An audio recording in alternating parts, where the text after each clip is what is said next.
Full force ang suporta ng ating mga best presidents at kapwa Rotarians sa ginanap na New Generation Congress ng Rotaract ng Rotary International District 3830.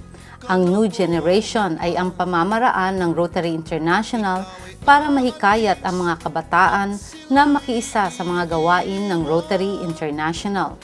Ang mga miyembro ng New Gen ng Rotary International District 3830 ay aktibo sa tuloy-tuloy na pagbibigay ng mga serbisyong pampubliko kagaya ng medical at dental missions at mga gawain na may kinalaman sa pangangalaga ng ating kapaligiran.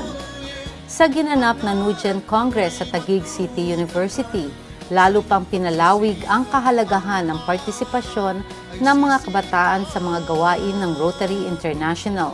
Binibigyang halaga ng Rotary ang mga kabataan at kinikilala ang importansya ng youth leaders bilang mga future leaders.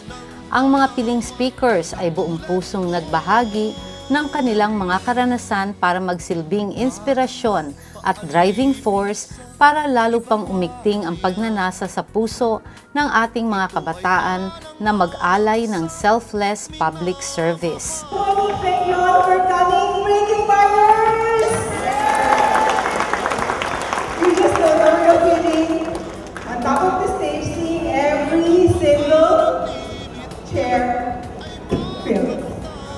Breaking Barriers. Welcome, everyone. This will not be New Generations Congress without each and every one of you participants, delegates coming from all over.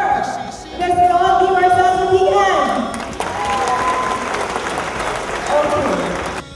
Minsan na namang ipinakita ng ating best governor, Governor Lito Colonna, ang kakaiba niyang leadership quality sa pagiging good influence and example sa ating mga kabataan na bahagi ng New Gen Congress. Noon, ang mga kabataan ay dapat lamang nakikita, ngunit di dapat pakinggan. Ngunit naging mas malakas ang boses ninyo sa pagsasabi ng mga bagay na nararamdaman ninyo ay ang mga maling patakaran. Today, your new ideas and concepts are being embraced and are opening the eyes of many adults, making them as aware that young people are the future. Sa kabuuan ay naging matagumpay ang ginanap na New Gen Congress. Buo ang aming tiwala sa ating Rotaractors na ang kanilang mga natututunang aral ay kanilang maisa sa buhay upang magsilbing magandang ehemplo ng isang tunay na batang Rotarian.